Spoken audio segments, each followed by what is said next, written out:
Hi, I'm June Carter, 15 years old. At 15, people called me a genius. Mom's a businesswoman while Dad was a hard-working professor, even though he passed away 5 years ago and I got all their brains. We lived in a regular apartment in the heart of New York, aka the city that never sleeps. Every weekend came with the soundtrack of construction.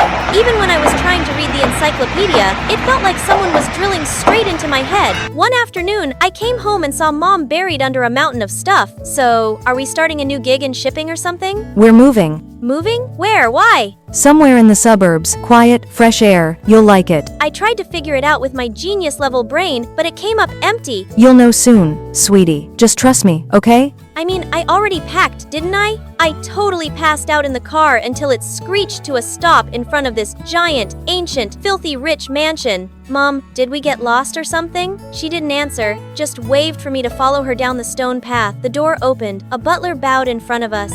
Welcome home, Miss Carter. The madam is in her room. Wait, what? 2 minutes later, I was standing next to Mom in a fancy room. On the big bed lay a woman I'd never seen in my life. She looked like royalty. June, this is your grandmother, Margaret. I have a grandma? Yup, I did. She was the CEO of some big deal investment firm. She's fixing her will, but that's not why we're here. June, we're just visiting. Sure, totally believable. But my biggest question was, why the heck didn't Mom ever tell me about her grandma Margaret? Before I could even speak, a man stormed into the room without knocking. Right behind him were a girl and a guy around my age. Turns out he was my uncle, and those two were totally my cousins. This is Clarissa, 17, and Joseph, 16. What perfect timing, huh, June? Clarissa looked like she walked out of a Ralph Lauren ad, chill and full of herself. She shook my hand like she was a queen and I was the local peasant. Joseph didn't even try to act nice. From the way they looked at me, I could tell they saw me as competition for the inheritance. That night, I just stared at the ceiling, hearing my uncle's voice on loop. What perfect timing, huh, June? That was not a welcome obvi, so I made a choice. Let them think I was harmless. Let them underestimate me. I'd play dumb and stay chill. The next morning at breakfast, then, I happened to ask Clarissa was passing by, do we have any oat milk? I read somewhere cows are like totally extinct. Clarissa almost choked and Joseph snorted. Good, let them think I'm clueless. Right then, I heard Grandma yelling. A maid came rushing out with her wheelchair. She was crying.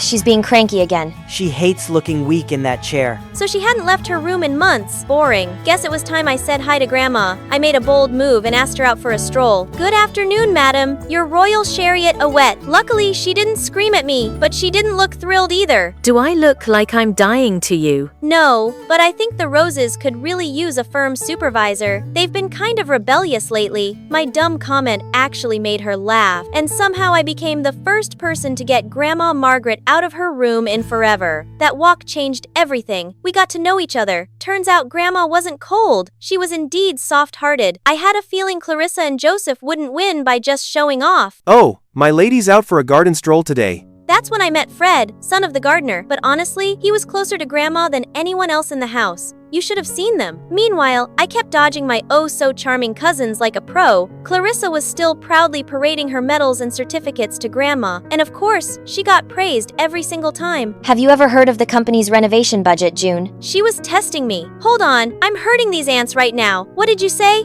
Never mind. Eventually, Clarissa just stopped acknowledging me, but Joseph, not yet. One morning while I was making tea for Grandma, Joseph strolled up all friendly and handed me a little jar. Said it was the best kind of sugar for the elderly. Naturally, I used it. Grandma took a sip, then froze completely. June made that tea just for you, Grandma. Oh my gosh. This girl just put salt in the tea. I saw this TikTok that said seniors sometimes need more sodium for blood circulation. That's creative and thoughtful. Joseph looked like he just bit into a lemon. Guess he didn't expect me to dodge his little trap like that. June 1st, Joseph, salty. Somehow, those wheelchair walks with Grandma became a daily thing. Her stories were like old novels worn dramatic, but totally fascinating. And little by little, she opened up. I was engaged once, but I chose the Carter name instead. I was young, foolish, hungry for power. Your mother didn't want that life. She chose love, and she left. I let her. And she's never regretted that choice. And just like that, I had my answer. Why? I'd never heard of Grandma Margaret until now. I wasn't mad at Mom. I admired her more than ever. Then one day, I got tasked with finding her beloved cat, Duchess. While wandering in the garden, I heard a thump in the dry grass, followed by Duchess' familiar meow. If you jump off the roof and land on this patch of grass, you could survive as long as you hit it at the right angle and the air drag doesn't mess you up too bad. But seriously, don't pull that kind of stunt again. Got it? Most people don't really factor in air resistance, you know? Fred had showed up out of nowhere, holding a plate of lemon tart, probably meant for Grandma.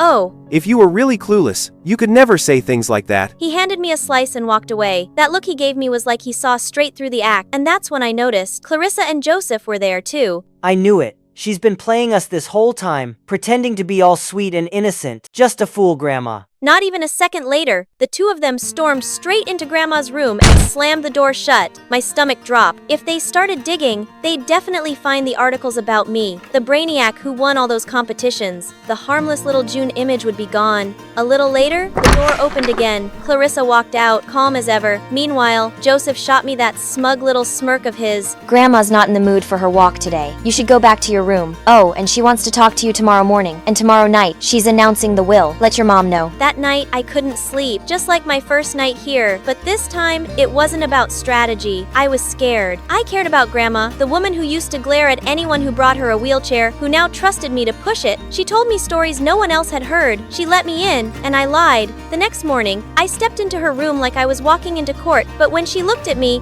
her smile was so soft, like Clarissa and Joseph hadn't said a single word to her. June, if I didn't choose you, would you still stay? I didn't come here to be chosen. I'm staying because I love you. That's all, dear. You can go now. See you at dinner. I sat outside on the swing, totally spaced out, thinking about what just happened. Was she mad? Did she forgive me? You okay? She knows everything. I shouldn't have faked it. Yeah, you shouldn't have. But even smart people do dumb stuff sometimes. Fred always knew how to say the right thing. No wonder Grandma adored him. That night was the first time Grandma joined us for dinner. And the tension? You could cut it with a spoon. I've made my decision. I swear I could hear the clock ticking. The one who will inherit the estate and lead the company is June.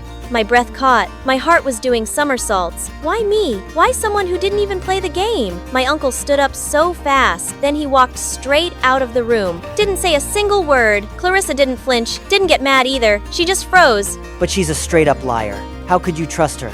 I've known for a while, a truly foolish child could never pretend the way June did. What I saw wasn't deception. It was restraint, kindness, wisdom, and I believe you can do this. Joseph shoved his chair back, then stormed out. Clarissa looked at me, then said, smiled. I'll help you. If you want to learn more about the company, just ask. Thank you, seriously. After dinner, I spotted Mom standing in the hallway. She looked nervous, like really nervous. She asked to talk. After all this time, she asked me to sit with her. Mom stayed in Grandma's room for a long time that night. I had no idea what they talked about, but afterwards, she hugged me tight and whispered, "Thank you." And I knew something broken had finally started to heal. I stepped outside and saw Fred waiting for me. He looked like the main lead from a K-drama. Hey mutant, not gonna lie, you're kinda terrifying when you look all wise and enlightened. You stalking me now? Just doing Grandma's bidding, taking you to your new school.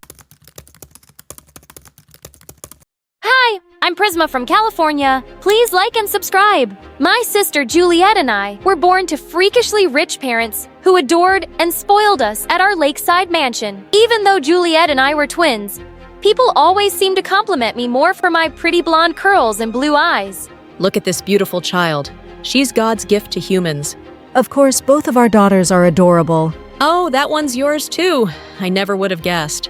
See what I mean? This didn't change even after we grew up. Over time, Juliet started noticing it too and became extremely competitive, especially when it came to dancing. Look at Prisma's move. She's so adorable. She'll make us proud one day. What? She's dancing like a frog who's holding in a fart. How can you guys be so blind? I admit Juliet was better than me, but I wasn't so bad. And everyone, including my parents, seemed to agree. But every time they praised me, Julia's butt would light on fire. Not that I cared. I loved the attention. Over the next few years, Juliet and I grew further apart, and by the time we were 16, we were pretty much strangers living under the same roof. She got into dancing, and I fell in love with writing. Things were fine, till one day, Dad lost all his money in stocks, and we had to sell our estate and move to a tiny apartment. Worst of all, I had to share a room with Juliet. Seriously, Mom, I need my privacy. You know that. It's just for one night. We'll buy you a mattress in the morning, and Juliet can sleep in the lounge. No way. I need my own room too. If she gets one, so do I. Please don't be so melodramatic. Before Juliet could argue more, Mom left. Juliet tossed and turned angrily, but finally fell asleep, and I did too. But a few hours later, I woke up to her screaming, Ew, I can't believe you still do that. I felt horrible as I realized the bed was all wet. I had a condition where stress could sometimes make me lose control over my bladder while sleeping. That was my secret. And now, Juliet knew. Shut up, Juliet. It's not a big deal. Who would have thought Ms. Perfect needed diapers? It's a huge deal. And now you'll do what I say if you don't want anyone at our new school to find out. You're an awful person. You don't say. I worked so hard to be this awful, so thank you. For the first time in years, I get to dominate you. I gave up the room, and Juliet promised to tell no one, but it was so hard to trust her. On our first day of our new school, Juliet and I could feel all eyes on us as we entered, and I heard a few kids whispering about our branded clothes and bags. That's all we had from our life before. Look at them. They all look. This place is yuck. Don't say that. It's the best Mom and Dad could do. You don't have to kiss their butt now they're not around to hear you and pat your back. Anyway, I'm off. Good luck getting through a year in this dump. Such a brat. Thank God we were in different homerooms. But it was kinda true. The school wasn't half as fancy as my private one back in Malibu. Kids were louder and meaner, and even the teachers didn't seem to care. That day, as I walked back home, I missed my old life and prayed something could magically put everything back in place. I guess God was in a happy mood, 'cause the next day, Juliet gave us the best news we'd heard all week. I auditioned for the role of dancer in Superstar Karen's next movie. OMG, this Karen doesn't age. I should get her doctor's number. I know I'm, super pretty, but I can be prettier, so why not? Anyway, I got a call back for the second round. How amazing is that? That's so cool. You totally deserve it. Stop pretending. I know you're probably just burning inside. Get ready to beg for my autograph. Geez, relax. Don't be so overconfident, okay? No one is as good as me. There. This rolls in my pocket. Anyway, I have to practice, so I'll see you guys around. I was genuinely happy for her, but I just wished something could turn up for me too, especially after I saw how Mom fussed over Juliet. It made me even more jealous than I'd like to admit. Juliet's audition was in a week, and Mom decided it would be a good idea to tag along and cheer her on, despite her protests. The set was huge, and I felt like I'd entered a TV or something. Just then, Karen walked in, looking like a vision, and everyone fell silent. She looked even better than her movies. This woman was a goddess. Okay, let's get this movie started. Wait a minute, who are you? I was so lost in admiring her that I didn't realize I was standing in the middle of the scene. Oh, I'm so sorry. I was just... No, go back. Could you dance for me? Oh, I'm not really here for that. Just give it a try, please. She signaled for the music to start, and I did what she said. To my surprise, I enjoyed the attention on me, and the camera didn't make me feel nervous. After I was done, Karen took me to her office. Okay, so I'm gonna offer you a deal. $1 million, and you sign the movie now. But I've been so out of touch with dance, and my sister's way better. You should give her a chance. I don't know who your sister is, but no one here is as pretty as you. And I could always train you. Think about it. It's either you or some other girl, but not your sister. Karen handed me her card and left. And when I turned around, I saw Juliet fuming at me. And when we reached home, she went bonkers on me. How dare you? This was my chance to shine, and you snatched it away. I hate you. Listen, I know how this looks, but I didn't think this would happen. And she told me she wasn't offering the role to you anyway. So it's a good thing I got it. We could use the money. You'll make up anything to justify how selfish you are. If I don't get this role, you can't have it either. And if you take it, I'll make sure you regret it. Don't threaten me like that. If you were good enough, she wouldn't have chosen me. Okay? Think about that. I knew how Juliet felt, but it was a 1 in a million opportunity. The money would benefit all of us, and it wasn't like she was getting the role. So why couldn't I have it? The next morning, I went to Karen and signed the deal. When Juliet found out, She lost her mind and screamed for hours, but I knew I'd done the right thing for my family, so I ignored her. A week later, we started shooting, and working with Karen was a dream. She was the sweetest. But for some reason, no one else on set agreed with me. One evening, after a late shoot, we talked, and I told her my whole story. Oh, darling, I know how you feel. I come from a poor family too, and I made my way up. Really? That's so inspiring. I felt so special because she confided in me. But the next day when I met her, she totally blew me off. And soon, she started showing her true colors. She treated me like her servant, and I was stuck getting her coffee and salads, and she kept criticizing me in front of the whole crew during shootings. I decided to talk to her. But soon we started with promotion interviews, and there was never a good time. During one interview, the host asked me a bunch of questions, but Karen kept butting in. So what do you love most in the world? Well, I love dancing and me, of course. She's my biggest fan. Yes, but I was saying that my parents are so proud of her. I took this poor girl under my wing, and now I'll make her a big star. Isn't she lucky? Karen didn't let me say anything, and the next day, everybody was talking about her big heart. No one was talking about my talent.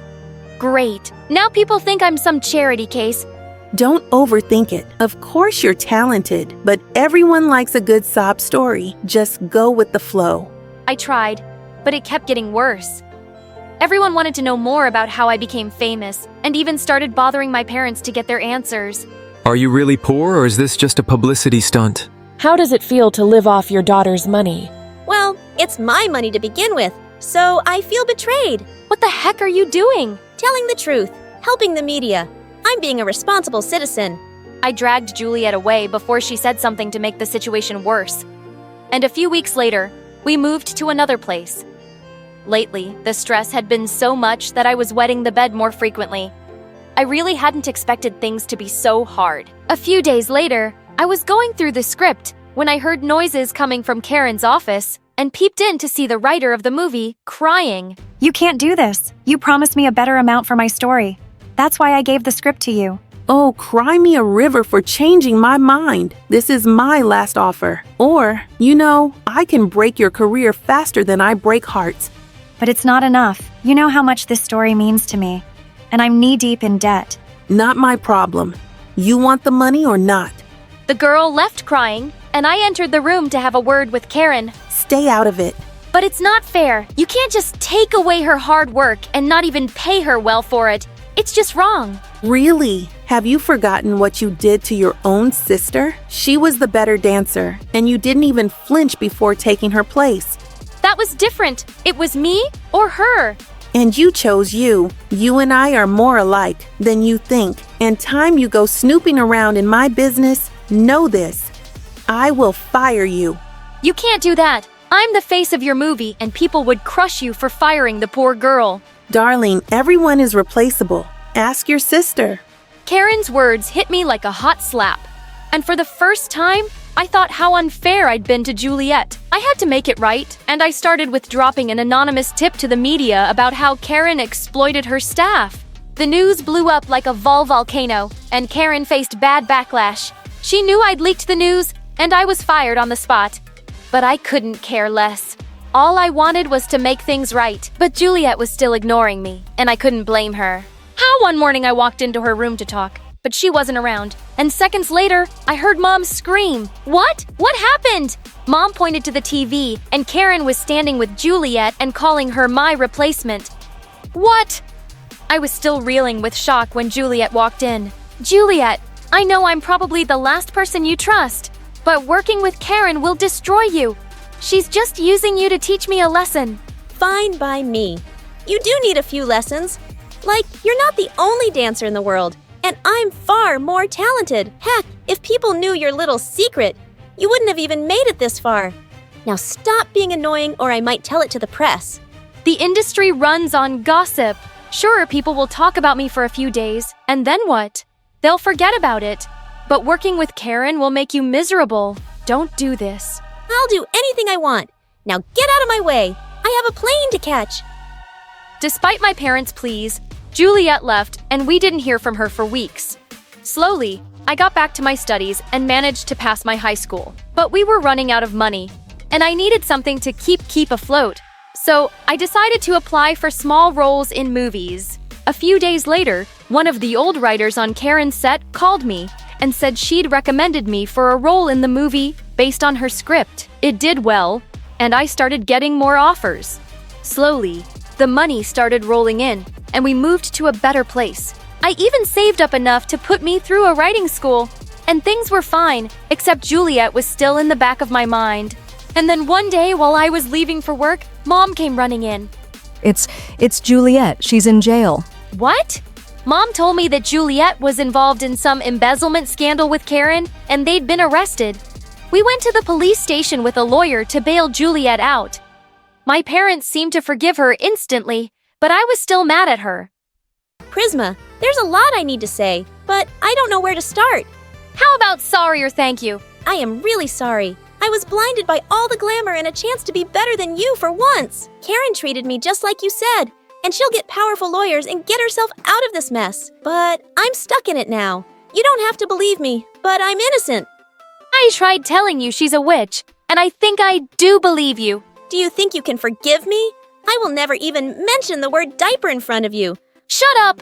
I'm better now, and it might take some time to fix things between us, but let's get this mess sorted first. And I'm happy to have you home. When I was a child, I didn't know who my father was. My mother didn't seem to care much about me either. Not because she was busy, but because she was more interested in luxury items and dating other men. The things I enjoyed most back then were playing with the kids in my neighborhood and spending time with the only person who truly cared about me, my grandma. Like me, she wasn't too fond of my mom either. When I was 10, I watched my grandma chase my mom out of her huge mansion with a walking stick. Get out of my house, you ungrateful woman. How could you steal from me? And don't you dare deny it. Melanie told me everything. Oh, come on, Mother. Your wrinkled pencil legs would never do this dress justice. I'm just doing you a favor by taking it. You shameless witch! I'm officially disinheriting you. Fine. I don't need your riches anyway. With all this beauty, I'll marry a billionaire. Clearly, my mom was Delulu. And over the years, her craziness only got worse. Like this one time when I was 17, the cutest guy in my class invited me to his birthday party, and Mom decided to gate crash. And you'll never guess why. Nathan is turning 18. Mom, you can't attend his party. You're like 40. Shh. Don't you dare say my age out loud. And I'm not attending the party for Nathan. Let me guess. You plan to introduce yourself to Nathan's dad, Mr. Donald. Exactly. This is a perfect opportunity for me, Melanie. Mr. Donald is so rich. And his wife just died. Score. I cannot believe you just said that. And now, there's a little punishment for calling me old. Collect 3 eggs or stay home on Nathan's birthday. What? Here are 3 suggestions: catfish, monkey poop, and gold busker. You have 50 minutes. The great yellow sun is reflecting in your deep blue eyes. The day has begun. You spin around, you laugh to yourself, and I see you shining. Oh, wow. Good job, darling. You've got my permission. Just imagine it. I could be the next Mrs. Donald, and you better wear something nice and behave. Don't worry, Mother. I'll be on my best behavior. I wouldn't want to ruin your social climbing plans. With that, I left her room with an evil smile. Before we continue with the story, don't forget to like and subscribe. Thanks so much for your continued support. Mom had no idea it was a costume party, and I had just the perfect costume. The next day, I waited for her to leave, and I crawled under my bed and took my costume out from its hiding place. I can't wait to see the look on Mom's face when she sees me. After spending hours perfecting my makeup, I wore my costume and rode my unicycle to Nathan's house. As soon as I walked in, I went straight to Mom, who was too busy drooling at Mr. Donald. Mom, do you like my nose? I got an extra one for you. Someone get this crazy clown away from me. Without warning, she grabbed a candle lighter from the party table and pointed it at me. Have you gone completely mad? Put that down! All you do is make my life miserable. Surely she wouldn't set me on fire, would she?